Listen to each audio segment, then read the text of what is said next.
Welcome to MTG Burgeoning, your channel for all things magic.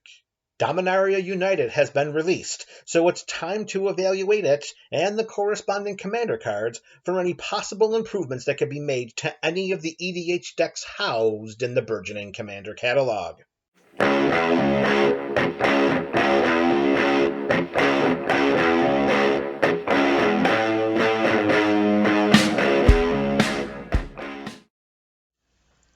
In order for a card to be included into a deck in the Burgeoning Commander Catalog, one or more of the following criteria must be met. Number 1. Is the card a better version of one already in the 99? The new card should be an improvement over the replaced card in some measurable aspect other than it's new. A new card should replace a card of similar mana value and ability. For the purposes of redundancy, if a new card is added to the deck without replacing a card of similar function, then there must be enough justification to do so due to potentially weakening another area of the deck. We can't add a card just because. Number 2. Does the card strengthen any of the deck's themes? Decks in the BCC operate under carefully laid out themes and schematics. Any introduction of new cards must either maintain these themes or enhance them in some way. It will be difficult to justify including a new card into a build that does nothing to support the pre-existing themes of a deck. Number 3. If a card is not a better version of one already in the 99 and does not strengthen any of the deck's themes, then why is the card being considered? It's not impossible to find a slot for any card in any deck. If a card serves no other purpose than just being new and different to a build, then it is unlikely to enhance thematic synergies or strengthen win conditions in that same deck. These are important factors to recognize. Just because we can add a new card to a deck doesn't mean we should.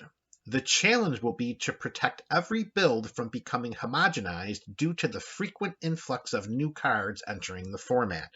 It is reasonable, from a deck-building standpoint, to slightly weaken an area of strength for the purposes of including an outside-the-box card, but it has to make sense to the overall vision of the build. Before we begin, let's take a moment to showcase some cards from Dominaria United that could fit into a slew of different decks, including several of the builds from the Burgeoning Commander Catalog. Instead of analyzing each of these cards and their respective synergies for each appropriate deck from the BCC, we'll feature them in this section of the video with a brief description of their versatility and why they could be utilized in so many different decks. The World spell is a green saga with the new Read Ahead mechanic, which allows you to choose a chapter of the saga as it enters the battlefield and put that many lore counters on it. Any chapters that are skipped do not trigger. Add a lore counter after your draw step and then sacrifice it after the third lore counter is placed onto it. The first 2 chapters of this saga are the same. Look at the top 7 cards of your library. You may reveal a non-saga permanent card from among them and put it into your hand, and then put the rest of the cards on the bottom of your library in a random order. The third and final chapter of this saga puts up to 2 non-saga permanent cards from your hand onto the battlefield. If you choose to have the World spell enter the battlefield with 3 lore counters on it, the third chapter triggers and you immediately put any 2 non-saga permanent cards from your hand onto the battlefield for the investment of just 7 mana. This is a modified version of Tooth and Nail, minus its library searching ability and its entwine mechanic. Any 2 non-saga permanent cards are any combination of 2 other enchantments, artifacts, lands, creatures, and or planeswalkers. The possibilities are endless, and the return on mana invested can skew very favorably to you. And that's without even considering the first 2 chapters of this saga. The World spell could see a lot of play in any decks with green. Shivan Devastator is a red dragon hydra with flying and haste. Its mana value is X and 1 red mana, and it enters the battlefield with X +1/+1 counters on it. This dragon can be a game ender. It can hit the battlefield and attack with evasion on the same turn, and its power and toughness are both equal to the amount of mana funneled into the X part of this spell's cost. Shivan Devastator could be an auto-include in any decks with red. Cards with effects that reward you or punish opponents through the basic fundamentals of playing Magic the Gathering always have value and staying power. Sheoldred the Apocalypse is no exception. She's a beefy 4/5 with Death Touch for just 2 and 2 black mana, and whenever you draw a card, you gain 2 life. Whenever an opponent draws a card, they lose 2 life.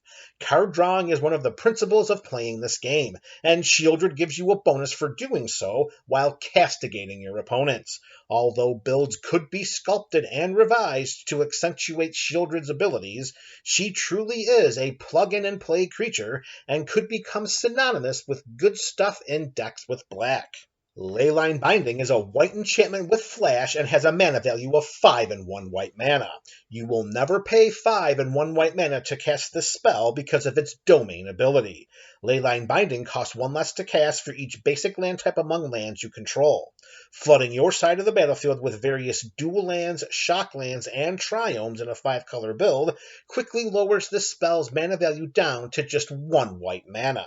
When Leyline Binding enters the battlefield, exile target non-land permanent an opponent controls until Leyline Binding leaves the battlefield.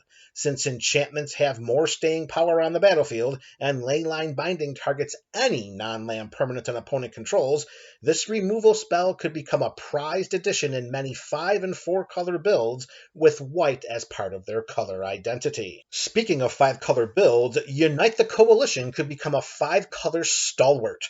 For 2 and WUBRG mana, and at instant speed, Unite the Coalition lets you choose any combination of the following 5 modes. Target permanent phases out, target player draws a card, exile target player's graveyard, deal 2 damage to any target, or destroy target artifact or enchantment.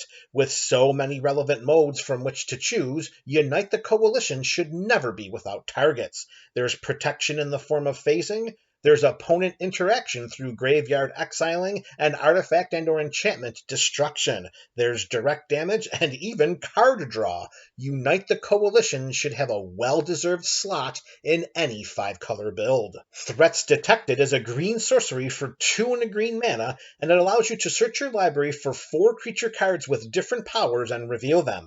An opponent then chooses 2 of those cards, and they get shuffled back into your library. You put the other 2 creature cards into your hand. Your selections can range from utility creatures to overpowered biggins, but the end result is the same. 2 of the 4 creatures you tutored for are going into your hand, and all for the paltry investment of just 3 mana. If you have a deck with green in it, and you have creatures in the deck, then why would you not include a copy of Threats Undetected? The Cruelty of Gix is a black saga with the read-ahead mechanic, our second of this video. The first lore counter forces target opponent to reveal their hand. You choose a creature or a planeswalker card from their hand and they discard it. Lore counter number 2 is a Grim Tutor, which tutors a card to your hand for the loss of 3 life. The Cruelty of Gix's last lore counter allows you to put a creature card from any graveyard onto your side of the battlefield. This enchantment epitomizes black in every way. There's hand disruption, tutoring, and reanimation, in addition to having the option of choosing which chapter of the saga to read first, and all of it is stapled onto 1 card. For the purposes of color-themed redundancy, the Cruelty of Gix offers that in spades for any deck with black in it. Slimefoot's Survey is another green sorcery, this time for 4 and 1 green mana. You search your library for up to 2 land cards that each have a basic land type and put them onto the battlefield tapped. These lands can be your dual lands, shock lands, and or triomes. This effect alone is worthy of inclusion into many decks with green, but Slimefoot's Survey has much more to offer. With its domain mechanic, you can look at the top X cards of your library, where X is the number of basic land types among lands you control. Put up to 1 of them on top of your library, and the rest on the bottom of your library in a random order. In a 5-color build, the 2 lands you put onto the battlefield easily could have all 5 land types combined, which means you get to look at the top 5 cards of your library and leave your preferred card on top of it. Land ramping and a one-time top deck manipulation is a powerful combination, and any multicolored deck playing green should consider this card's inclusion. Joda's Codex has a place in 5-color builds. It's an artifact for 5 generic mana, and you can pay 5 generic mana, tap it, and draw a card.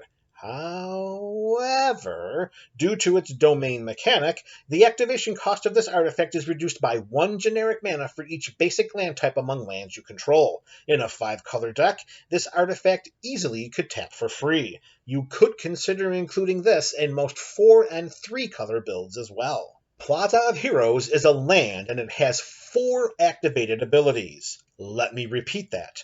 Plaza of Heroes is a land and it has 4 activated abilities. Let's condense it a little bit further. It has 4 activated abilities.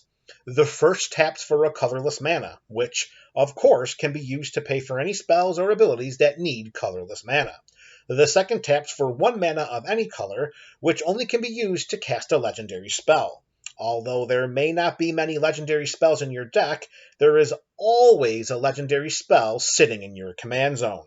The third ability taps for 1 mana of any color among legendary permanents you control, which, of course, includes your commander, if it's under your control. The fourth ability, yes, the fourth ability, lets you pay 3 generic mana to tap and exile Plaza of Heroes, and it gives target legendary creature hexproof and indestructible until end of turn. This ability, which can target your commander, is stapled to a land, which can be activated at instant speed, for just 3 mana. There is so much to unpack with Plaza of Heroes. At a bare minimum, at its floor, in every deck, it does not enter the battlefield tapped, it generates colorless mana, it produces 1 mana of any color to cast your commander, and aside from full colorless decks, or planeswalkers as commanders, or a lack of any other legendary permanents in the 99, this land and its host of abilities should warrant inclusion in every single EDH build, and may become a land-based staple in the format. Now that we've showcased a host of powerful cards which could be added into many of the decks housed in the BCC, let's turn our attention to more specific or niche cards from Dominaria United and evaluate their potential for inclusion into specific builds from the Burgeoning Commander Catalog. The primary win condition of our Xenagos God of Rebels deck is combat damage. This win condition can be improved by replacing any creatures from the current 99 of this build with more powerful options. In addition, any new cheat-into-play spells and effects, as well as any new forms of combat enhancement, will be assessed for possible inclusion. Unfortunately, when it comes to Dominaria United, there weren't any big-ins big enough or any cheat-into-play spells and effects cheaty enough to warrant any consideration for inclusion into this Xenagos build. The primary win condition of our Edgar Markov deck is combat damage. This win condition can be improved by replacing any vampires from the current 99 of this build with more powerful options. In addition, any new tribal spells and effects, as well as any new forms of combat enhancement, will be assessed for possible inclusion. For the purposes of flavor, any vampire-specific cards also will be evaluated. There are only 2 vampires from Dominaria United. Sengir Connoisseur is a 3/3 with flying for 3 and 2 black mana and has a limited +1/+1 counter ability. The return for the investment of 5 mana for this vampire does not work out in our favor. She is a pass. Varrock Warped Sengir is a 2/2 with flying, death touch, and lifelink for 1 in Orzhov colors. Whenever we activate an ability that isn't a mana ability, if life was paid to activate it, we may pay that much life again. If we do, we copy that ability, and we may choose new targets for the copy. In the right type of build, Varrock could be very, very powerful. Unfortunately, the right type of build is not this one. There are only 3 instances of paying life for non-mana abilities in the current 99 of this build. Varrock closely resembles Nighthawk Scavenger in mana value and keyword abilities. In this instance, Varrock's oft-missed copy ability loses out to a creature with a bigger body. Pass. The primary win condition of this Will Helt the Rock Cleaver deck is combat damage. This win condition can be improved by replacing any zombies from the current 99 of this build with more powerful options. In addition, any new tribal spells and effects, as well as any new forms of combat enhancement, will be assessed for possible inclusion. For the purposes of flavor, any zombie-specific cards also will be evaluated. There are 3 zombies in Dominaria United. Radadrabic of Urborg has white in its color identity, which disqualifies it for consideration. Toxic Abomination is not impactful enough, and Writhing Necromass does not fit the theme of this build. Pass and pass. The primary win condition of this Morphin the Boundless Wooburg tribal deck is combat damage. This win condition can be improved by replacing Wooburg creatures, spells, and effects from the current 99 of this build with more powerful options. In addition, any new Wooburg synergies, as well as any new forms of combat enhancement, will be assessed for possible inclusion. For the purposes of flavor, any cards with Wooburg casting costs or activated abilities also will be evaluated. The Painbow pre-constructed commander deck features many new Wooburg spells and effects that are perfect for this flavorful build, in addition to the aforementioned Wooburg-specific cards presented earlier in this video. So much so that, admittedly, not only will the current 99 of this build drastically change, but so too will the commander. Timeless Lotus is a legendary artifact that costs 5 generic mana and enters the battlefield tapped. It taps to add Wooburg mana to our mana pool. Its legendary status is not consequential in this deck, only its ability to tap for Wooburg mana. With the number of Shocklands and Triomes in the current 99 of this build, Timeless Lotus is just another Prismatic Geoscope.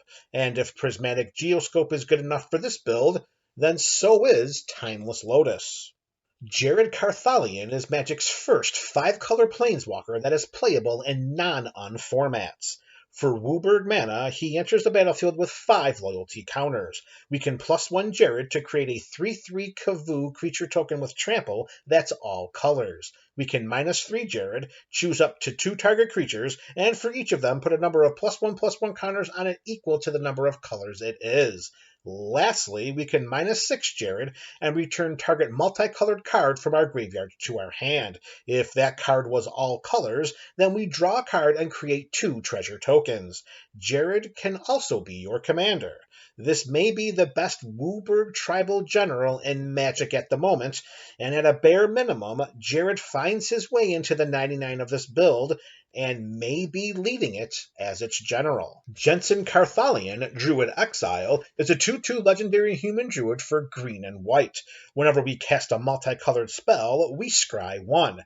If that spell was all colors, then we create a 4/4 angel creature token with flying and vigilance. Geez, Magic these days just throwing around Sarah Angels like they didn't used to cost 5 mana. Anyway, Jensen has an activated ability. Pay 5 generic mana and tap him to get Wooburg mana to our mana pool. This is a great way to ensure that we can generate our oh-so-important Wooburg mana, even if our mana base is failing to deliver it. At a bare minimum, Jensen easily finds his way into the 99 of this build, and may be leading it as its general. Two-Headed Hellkite is a 5/5 with Flying, Menace, and Haste for 1 generic mana and Wooburg colors. Whenever it attacks, we draw 2 cards. This dragon's double evasion ensures that it survives most attacks, meaning that we benefit from drawing 2 cards and by watching an opponent's life total tick down by at least 5 points of damage. Two-Headed Hellkite is a definite inclusion into the 99 and becomes a very reliable beatdown attacker in a deck that, previously, had very few. Speaking of beatdown attackers, Primeval Spawn is a 10/10 with Vigilance, Trample, and Lifelink for 5 generic mana and Wooburg mana. A 10/10 for 10 mana in a Wooburg-centric deck? Who is this, Progenitus 2.0? Well, no, not quite, but Primeval Spawn is not without its charm. If it would enter the battlefield and it was not cast, or no mana was spent to cast it, exile it instead. Phew, good thing this deck has Joda, Archmage Eternal, and Fist of Suns hiding out in the 99.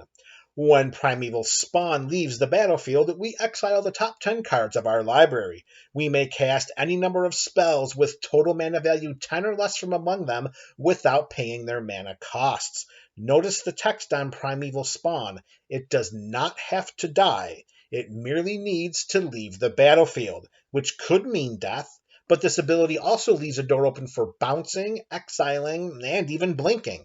Our opponents will not be able to leave Primeval Spawn on the battlefield. A 10-10 with Vigilance, Trample, and Lifelink that easily could be even bigger tips the scales of the game into our favor. Due to this, Primeval Spawn is a definite inclusion into this build, and it is welcomed with arms wide open as a potential finisher in a build that definitely needed some. As potential finishers are concerned, Mana Cannons provides a game-ending dynamic for a deck that is focused on casting WUBRG spells. Whenever we cast a multicolored spell, this enchantment for 2 and 1 red mana deals X damage to any target, where X is equal to the number of colors of that spell. Slinging around 5 points of damage each time we cast a WUBRG spell assists the combat-driven win conditions of this deck. Either we lop off chunks of our opponent's life totals 5 points at a time, or we clear the battlefield of possible blockers for our aforementioned rainbow minions. Mana Cannons is an absolute inclusion into this deck, as its direct damage ability makes this flavorful WUBRG build more bitter for our opponents. Another potential finisher is Iridium Maelstrom. For WUBRG mana and at sorcery speed, we destroy each creature that isn't all colors. If the 99 of this build is sculpted with 5 colored creatures in mind, and it is, then this board wipe slants to our favor by ridding the battlefield of each creature that isn't all colors. Casting this spell allows our creatures to enter into combat without the fear of blockers or opponent crackbacks. Iridium Maelstrom is a definite inclusion into the 99 of this build and will serve our WUBRG flavor very, very well. The primary win condition of this Kaalia of the Vast deck is combat damage. This win condition can be improved by replacing any angels, demons, or dragons from the current 99 of this build with more powerful options. In addition, any new cheat-into-play spells and effects, as well as any new forms of combat enhancement, will be assessed for possible inclusion. Orca Siege Demon is a 5/5 legendary demon with trample for 5 in Rakdos colors. Whenever another creature dies, we put a +1/+1 counter on Orca, and when Orca dies, it deals damage equal to its power divided as we choose among any number of targets. The mana value may seem a bit high at 7, but remember, in this build, there are numerous ways to cheat creatures into play, including our general herself, Kaalia. If left unchecked, Orca has the potential to become enormous, as each creature that dies puts a +1/+1 counter on it, and Orca's death trigger could be devastating, especially in this build, with cards like Blade of Selves, Mimic Vat, and Strionic Resonator. With these synergies in mind, Orca Siege Demon gains entry into the 99 of this build and, quite frankly, has the potential to become the most powerful demon in the deck. Orca could replace Overseer of the Damned and instantly upgrade the overall cohesiveness of this build.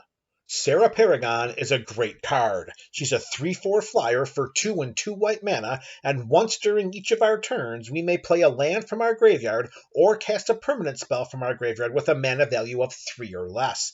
If we do, and if that permanent is put into the graveyard from the battlefield, then we exile it instead and gain 2 life.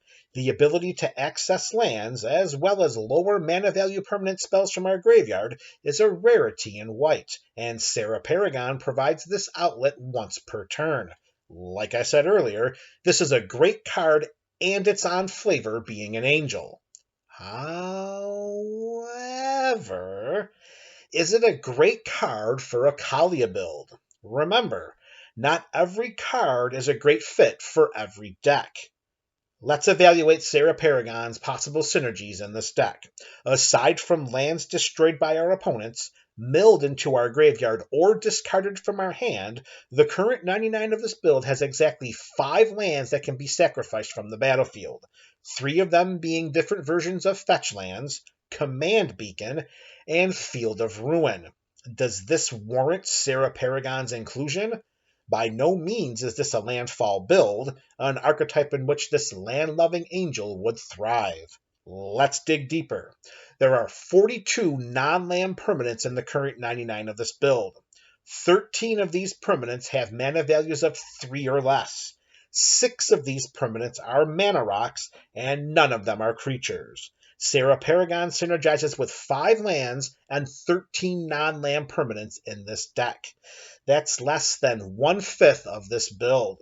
She's only a 3/4 and does not impact the battlefield upon arrival or departure.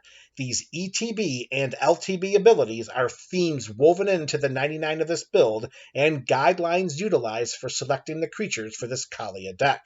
Serra Paragon is a great card. It's just not a great fit in this build. Pass. The primary win condition of this Cathrall Aspect Warper deck is combat damage. This win condition can be improved by replacing any keyword creatures from the current 99 of this build with more powerful options. In addition, any new keyword-dependent spells and effects, as well as any new forms of combat enhancement, will be assessed for possible inclusion. Unfortunately, when it comes to Dominaria United, there weren't any keyword-laden creatures or keyword-dependent spells or effects worthy enough to warrant any consideration for inclusion into this Cathrall build. The primary win condition of this Scion of the Ur-Dragon deck is commander damage. This win condition can be improved by replacing any dragons from the current 99 of this build with more powerful options. In addition, any new tribal spells and effects, cheat into play spells and effects, as well as any new forms of combat enhancement, will be assessed for possible inclusion. For the purposes of flavor, any dragon-specific cards also will be evaluated. Rith, Liberated Primeval, is a 5/5 dragon with flying and Ward 2 for 2 in Naya colors. Rith gives other dragons we control Ward 2, meaning that if any opponent wants to target one of our dragons with a spell or an ability, it will cost that player 2 more generic mana to do so. At the beginning of our end step, if a creature or a planeswalker an opponent controls was dealt excess damage this turn, we create a 4/4 red dragon creature token with flying. Let's study this excess damage text very carefully. Notice that the damage does not need to be combat damage. Notice that the text does not say 1 or more creatures. Notice that the damage does not have to come from a dragon. There is a direct damage theme woven into this Scion build through dragons like Scourge of Valkus and Terror of the Peaks, and it is further complemented by Dragon Tempest, and to a lesser extent, Wrathful Red Dragon. As valuable removal spells go, Blasphemous Act is now even more valuable. So is Balefire Dragon. Even Drakuseth Maw of Flames value skyrockets due to its ability to ping creatures, which could trigger Rith's ability to create 4/4 dragon creature tokens if excess damage was dealt. To review, Rith offers protection to our Thunder of Dragons with its Mass Ward enablement, can protect our general from spot removal through an activation of its dragon copying ability, and has a token-producing ability that enhances the direct damage payoffs already present in this deck. All of this, and we barely scratch the surface of the value that these dragon tokens have when they enter the battlefield, either from a card drawing standpoint or by providing more direct damage to Sling. Rith Liberated Primeval is an all-star inclusion into this deck. Two-Headed Hellkite is another 5/5 dragon with flying, but instead of Ward 2, it has haste and menace, and whenever it attacks, we draw 2 cards. It doesn't even have to hit an opponent for combat damage for us to draw the 2 cards. Adding Two-Headed Hellkite to this build offers Scion another option of one-shotting an opponent with its double evasion of flying and menace, and it puts cards into our hand. What's not to like? Two-Headed Dragon absolutely deserves a slot in this Scion deck. The primary win condition of this Morphin the Boundless Shapeshifter with Changeling Tribal deck is combat damage. This win condition can be improved by replacing any creatures from the current Changeling pool with even more powerful options. In addition, any new tribal spells and effects, Changeling-specific spells and effects, as well as any new forms of combat enhancement, will be assessed for possible inclusion. For the purposes of flavor, any tribe-specific cards also will be evaluated. Ramses, Assassin Lord, is challenging for representation of the Assassin tribe. Ramses is a 4/4 with Death Touch for 2 and Dimir colors, and gives other assassins we control +1/+1. Whenever a player loses the game, if they were attacked this turn by an assassin we controlled, we win the game. Ramses provides a Lord effect to our changelings and offers this build an alternate win condition. It should not be difficult to deal the last points of combat damage to an opponent with any of our changelings and then end up winning the game because of it. The current Assassin Tribe representative, Scarblade Elite, is a 2/2 for 2 black mana that can tap to destroy target creature by exiling an assassin card from our graveyard. This contest easily favors Ramses. Let's welcome Ramses as the new representative of the Assassin Tribe. Hobby Caleria is challenging for representation of the Archer Tribe. Hobby is a 1/3 with reach for 1 in Selesnya colors and allows us to untap all archers we control during each other player's untap step.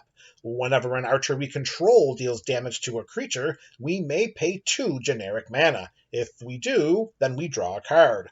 With mana available, Hobby makes combat very difficult for our opponents. When we send our changelings into combat, our opponents may think twice about chump blocking if the option of putting cards into our hand is available. Also, since our archers untap during each other player's untap step, they always are available to block, redirecting our opponent's foci from our life total to the potential of out-resourcing them through the peripheral card draw effect provided by Hobby. The current Archer Tribe representative, Great Bow Doyen, is a 2/4 archer for 4 and 1 green mana and gives other archers we control +1/+1. Whenever an archer we control deals damage to a creature, that archer deals that much damage to that creature's controller. The current Archer Tribe incumbent provides headaches to our opponents as well, but in a different way. Either blocked or unblocked, opponents will be dealt damage through Great Bow Doyen's ability. If blocked and, consequently, killed, our archers still deal damage to our opponents. This matchup is difficult. Hobby's mana value is only 3, has the mass untap effect and potential card draw, while Great Bow Doyen has Anthem and damage-dealing effects, which could be considered a win condition in this deck. Perhaps this decision is best left for the MTG BC. Who should represent the Archer Tribe? Current incumbent Great Bow Doyen or the challenger Hobby Caleria? Let me know in the comments section below. Baru Wormspeaker offers a brand new creature type representative for the Changeling pool. Worms! That's right, now we've got worms. Baru automatically gains inclusion into the Changeling pool because of this, and worms become the 88th different creature type to be represented in the Shapeshifter with Changeling tribal build. Xerium Golden Wind offers a brand new creature type representative for the Changeling pool, Griffins. Xerium automatically gains inclusion into the Changeling pool because of this, and Griffins become the 89th different creature type to be represented in the Shapeshifter with Changeling tribal build. Roga Carekeep Lord offers a brand new creature type representative for the Changeling pool, Kobolds. Roga automatically gains inclusion into the Changeling pool because of this, and Kobolds become the 90th different creature type to be represented in the Shapeshifter with Changeling tribal build. The primary win condition of this Hinata Dawn-Crowned deck is combat damage. This win condition can be improved by replacing any cards that create tokens through casting non-creature spells from the current 99 of this build with more powerful options. In addition, any new X-target spells and effects, as well as any new forms of combat enhancement, will be assessed for possible inclusion. Chaotic Transformation is a sorcery for 5 and 1 red mana. However, we will never pay 5 for this spell, because with Hinata on our side of the battlefield, Chaotic Transformation costs 1 less to cast for each target. We get to exile up to 1 target artifact, up to 1 target creature, up to 1 target enchantment, up to 1 target planeswalker, and or up to 1 target land. That's a total of 5 possible targets, which means Chaotic Transformation costs 1 red mana if our general is under our control. For each permanent that is exiled this way, its controller reveals cards from the top of their library until they reveal a card that shares a type with it, and puts that card onto the battlefield. The fact that these permanents are exiled from the battlefield and not destroyed makes Chaotic Transformation a very powerful removal spell, even though each permanent may be replaced by another of the same type. We'll take that risk and add this new sorcery spell to our Hinata build, possibly replacing Mystic Confluence. The primary win conditions of this Sisay Weatherlight Captain Enchantments Matter deck are direct damage and life drain. These win conditions can be improved by adding any new shrines to the 99 of this build. In addition, any new Enchantments Matter spells and effects will be assessed for possible inclusion. For the purposes of flavor, any enchantment-specific cards also will be evaluated. Zur Eternal Schemer is a 1/4 with flying for Esper colors and gives enchantment creatures we control Death Touch, Lifelink, and Hexproof. In the current 99 of this build, 17 of the 24 creatures are enchantment creatures. Additionally, Go Shintai of Life's Origin, as well as Heliod, God of the Sun, have effects that create enchantment creature tokens. With 19 instances of enchantment creatures, Zur's keyword enablement would not be wasted. For his last ability, we may pay 1 and a white mana, and if we do, then target non-aura enchantment we control becomes a creature in addition to its other types and has base power and toughness each equal to its mana value. Although we value our enchantments for their abilities and do not want to open them up to a host of removal spells by making them creatures, it is reassuring to know that Zur could target 19 different enchantments in this build with his last ability. Plus, Zur's Hexproof would prevent any spot removal spells or effects. All in all, there are 38 out of 48 non-land permanents in the 99 of this build that synergize with Zur. Those numbers are too good to ignore. Zur gains a spot in this Sisay deck, possibly replacing Gen Arcanum Weaver or Thassa, God of the Sea. The primary win condition of this Niv Mizzet Reborn Guild's Matter deck is combat damage. This win condition can be improved by replacing any cards in the 99 with more powerful versions. For the purposes of flavor, all cards must meet the following deck building restrictions. For each guild, there are 2 legendary creatures. One is a beatdown creature and the other is an auxiliary creature. There are 2 forms of disruption, 1 form of player advantage, and 1 form of battlefield enhancement. Any new 2-color cards will be assessed for possible inclusion. Torsten, founder of Benalia, is a 7/7 for 5 in Selesnya colors, and when it enters the battlefield, we reveal the top 7 cards of our library. We put any number of creature and or land cards from among them into our hand, and the rest onto the bottom of our library in a random order. When Torsten dies, we create 7 1/1 white soldier creature tokens. The 7/7 body is nice, but without evasion, we can't consider Torsten to be the beatdown creature representative of the Selesnya Guild. Nor can it unseat Captain Sisay as the guild's auxiliary creature due to its inflated mana value. However, we can consider Torsten as the Selesnyan form of enhancement, a spot currently occupied by Ajani, Mentor of Heroes. For 3 in Selesnya colors, Ajani enters the battlefield with 4 loyalty counters. He has 2 +1 loyalty abilities, either distributing 3 +1/+1 counters among creatures we control, or looking at the top 4 cards of our library and putting an aura, creature, or planeswalker into our hand. For 8 loyalty counters, we gain 100 life. This assessment is a game of numbers. +1/+1 counters aside, Ajani could put into our hand one of 26 different creatures, one of 6 other planeswalkers, or the only aura of this build with its second ability. That's 33 options. Ajani should comfortably get a card into our hand each time we activate his ability, and, over time, could result in multiple cards across multiple rounds of turns.